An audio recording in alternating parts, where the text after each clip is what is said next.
How's it going, everybody? Welcome to We Do Tech, and also to our first look at the 1stPlayer DK5.0 mechanical keyboard, which currently you do have two options available. You do have the full 104 key layout, which we have here, and then also the 10 keyless version. Now, taking a look at the design first, you do get a very simplistic design, but it's very well constructed out of a thick ABS plastic shell that does make it a bit more heavy, but it also keeps flex to a minimum. It doesn't flex at all.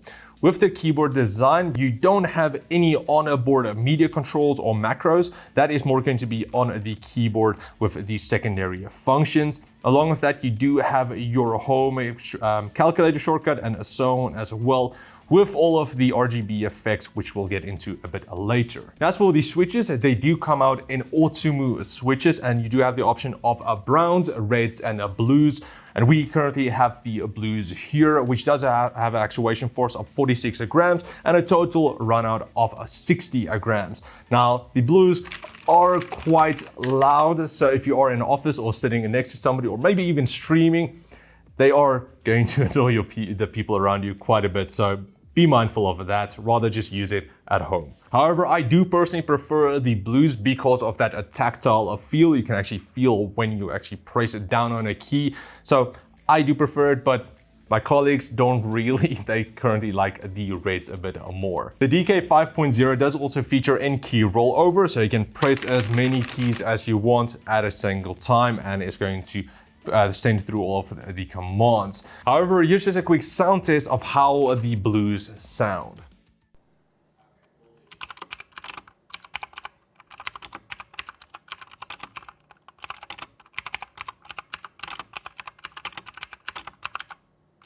As for the keycaps, they are a double shot injected ABS plastic with a more smooth surface on them. Now, because they use the same stem as the Chair MX switches, you can actually put different keycaps on them to spice it up a bit more. For example, we put some pudding white keycaps on them, and they actually looked really nice with all of the RGB glowing out through the sides. However, for the secondary functions, those ones are just printed on, so they might fade after a long time. But now, quickly taking a look underneath the keyboard, you do get 4 rubber pads in the corners, and then also your 2 flip-out keyboard feet, both with rubber pads on them as well, to add some extra grip if you do slide your keyboard around on your desk.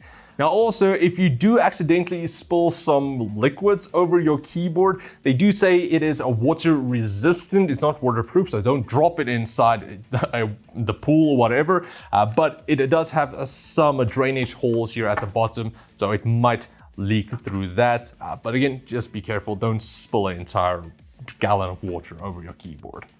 Then moving on to the software, you do have the option of either downloading their software on their website, just check around a bit more under the driver options, because we couldn't find it directly on the keyboard's page. But you do also have the option of controlling most of the RGB effects on the keyboard itself. Now, as for the effects, you do have 13 different effects that you can go through with 8 different colors. You also do have 5 different brightness levels, and then off if you don't want any of the RGB, and you can adjust the speed of the effects on the keyboard again as well. Now, all of that you can control on the keyboard itself, or if you go inside the software, you do have a bit more control over everything. However, we did find that to get a white backlit, it's kind of a bit more purple, which is unfortunate. It doesn't have a white LED diode, so you do get a combination of different colors. It doesn't look the best, but if you don't care about white, then it shouldn't really be a problem, because you do have, again, full RGB. Also, you can assign and create your own macros to any key on the keyboard. The keyboard does also come with some pre-programmed profiles labeled L1 to L5, which does light up important keys for mobile games or FPS games as a default, but you can also create your own profiles to customize it a bit more to your liking for the games that you play.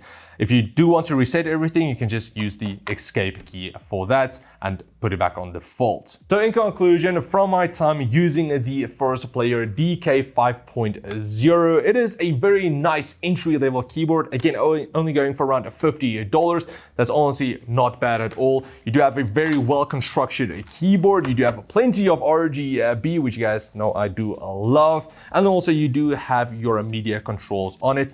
I do prefer a bit more to have my media controls as a dedicated option, but as a secondary function, it is definitely not too bad. We enjoyed our time playing some games on it. The switches does feel very nice to game on. Also, if you wanted to type on them, they do type quite nice, but at home for the blues and if nobody is around, because we did write the script on it and it kind of annoyed everybody. So yeah, just keep that in mind as well. So yeah, the DK5.0 is a very nice budget-friendly keyboard, and if you guys want to get it for yourself, I will leave links in the video description. Also, a big thanks to 1stPlayer for sending the keyboard over for review. And if you guys like this review, please like, share, comment like always, and I will check all of you next time. Cheers, guys.